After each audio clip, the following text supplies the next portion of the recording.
toxic relationships, bad careers, making no money, making bad friends, wrong decisions, binge drinking, all the bad things in life. These are the 8 things that men learn late in life.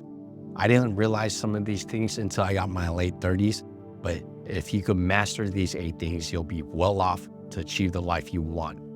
Most men do not learn to control their emotions. In this day and age, we have a problem of man-childs or man-boys in the world. If men learn to control their emotions and stick to the plan, they'd be farther along in life. Emotional control is the most important because a person doesn't make rash decisions. How many times have we done something out of spite and it ended up creating a worse headache later on? I've personally done this.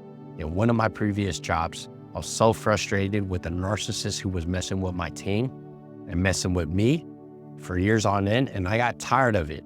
When that person pinpricked me, I just let him have it. I told him a piece of my mind. I did not have self-control or restraint. That ended up getting me fired from the position. It is what it is, and I'm not gonna regret it. I felt like I was doing the right thing by protecting my team and standing up to someone that was trying to bully my staff. And what ended up happening is that person ended up crying, running the management, and then I got reprimanded for that. So it is what it is. Now, it's okay to set boundaries, but I could have handled it tactfully rather than losing my cool. If I didn't lose my cool, I'd probably be in a different situation right now. But you learn and you grow. The better control you have of your own emotions, for me, it's anger. It's the better you could navigate the challenges in life.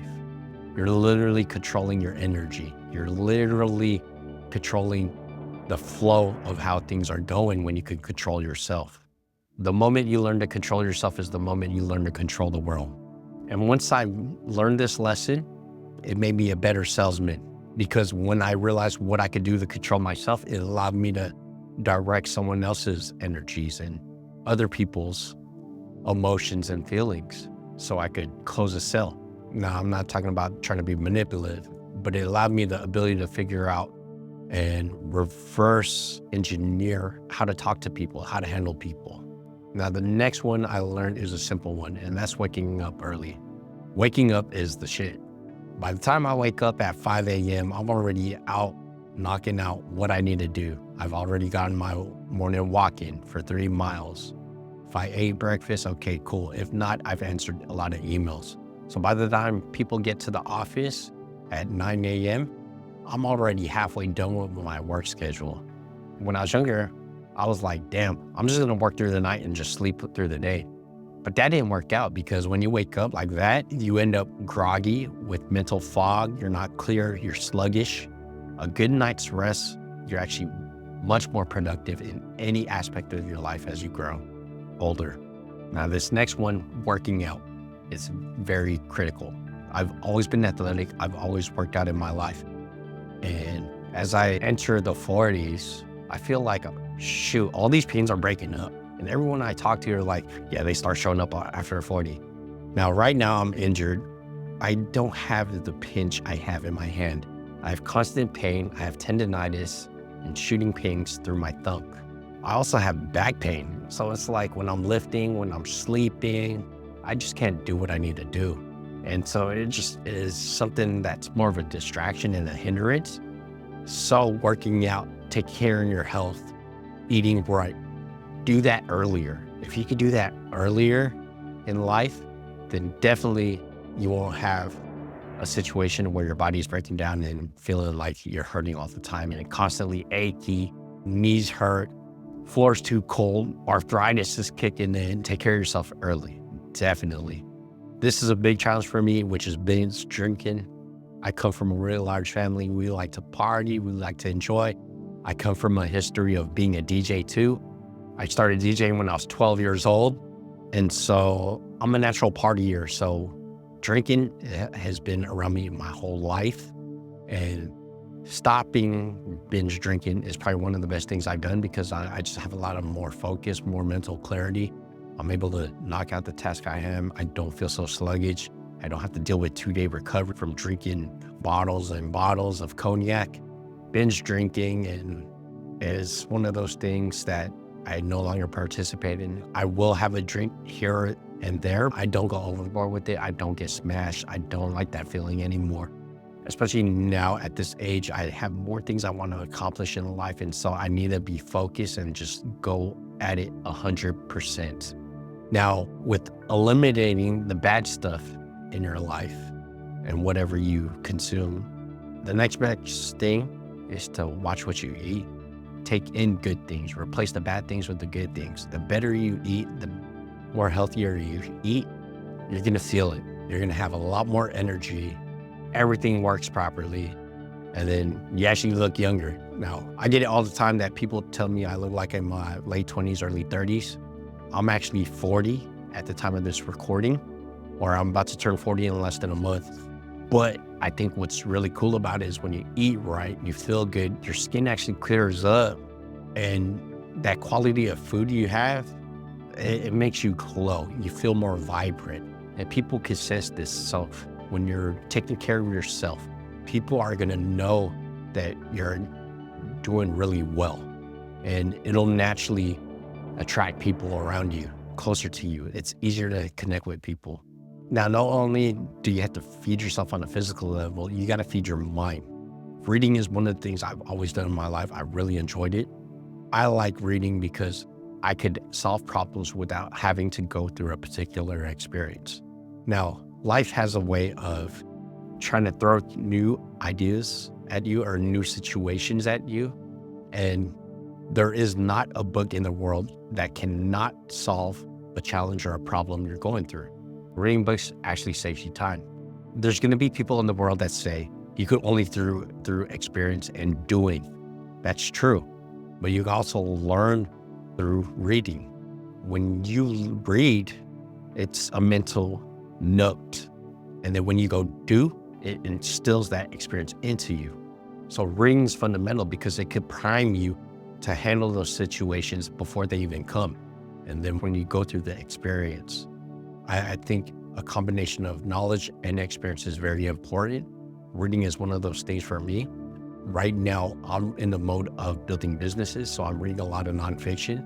I do like to read business tactical books and how to get things done, but another thing I would really like to read is biographies or autobiographies of successful individuals.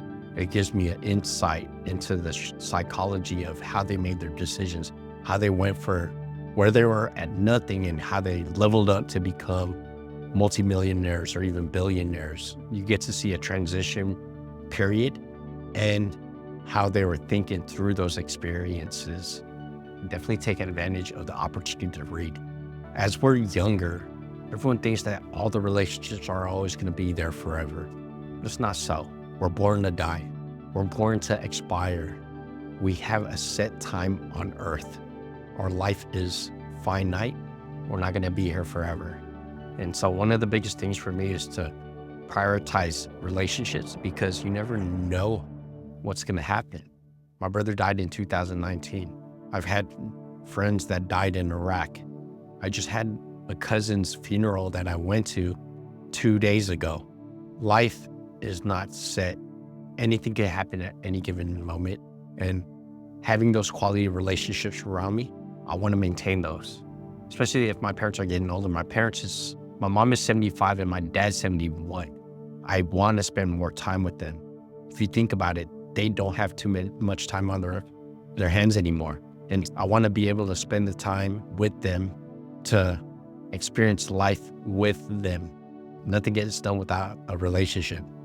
It doesn't matter if it's work, business, or in personal life with a spouse, a partner, with family members. If you don't have relationships, you really don't have nothing in life. The foundation of any interaction is relationship.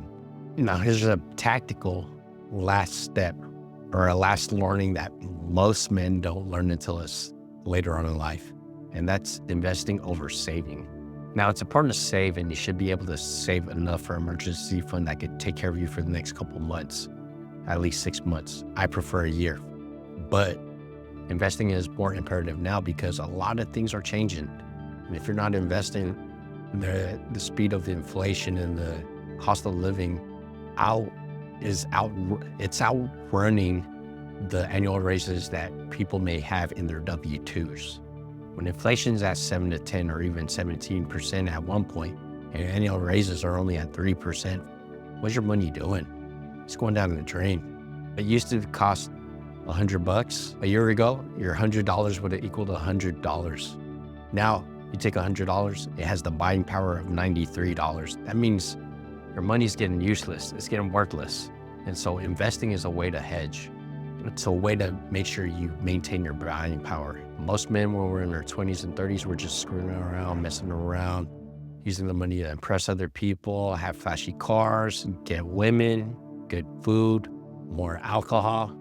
Where I'm at in my age, most men just want a simple life. We've been through the ringer several times, and we just want peace of mind. I want something that's sustainable and allows me to spend time with my family, but be able to protect them and provide them financially in the long-term route. That's the essence of what I have. Men need to learn these things really early on, not only to just take care of themselves physically, but also take care of themselves mentally, spiritually, and financially. And the more men that are willing to take action now, the more set up they will by the time they get to my age at 40, or they'll be even more set up for future success and sustainability at 50, 60, 70. Take action now. I'll check you out later. Be easy.